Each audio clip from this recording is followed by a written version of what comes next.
بسم اللہ الرحمن الرحیم.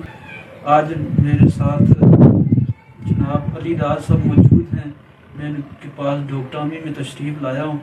یہ بہت اچھا اردو کا کلام لکھتے ہیں. جناب زین احمد صاحب شکور احسن صاحب کے ہم اثر ہیں، اور اعظم احساس جو گزشتہ دنوں فوت ہو گئے ان کے بھی ہم اثر ہیں.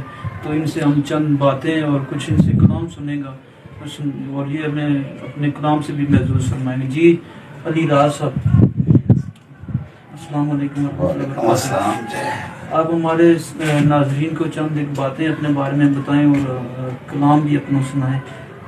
ریکارڈنگ ہو رہی ہے. جی بسم اللہ.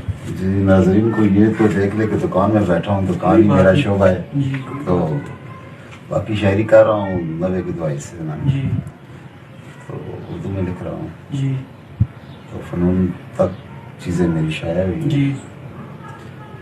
تو اس کے علاوہ شاعری ہے مطلب اردو میں شاعری لکھتے ہیں یا پٹواری میں؟ اردو میں لکھا ہے بیسک، لیکن اس کے علاوہ دوستوں کی فرمائش یا طلبات لکھ حال عمران اور دوست یاسر کینی صاحب کے حوالے سے پھر میں نے پٹواری میں بھی لکھی. جی.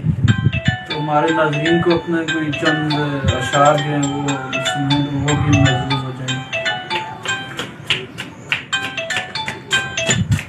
میں دو چار شعر پٹواری کے سنا دیتا ہوں. پھر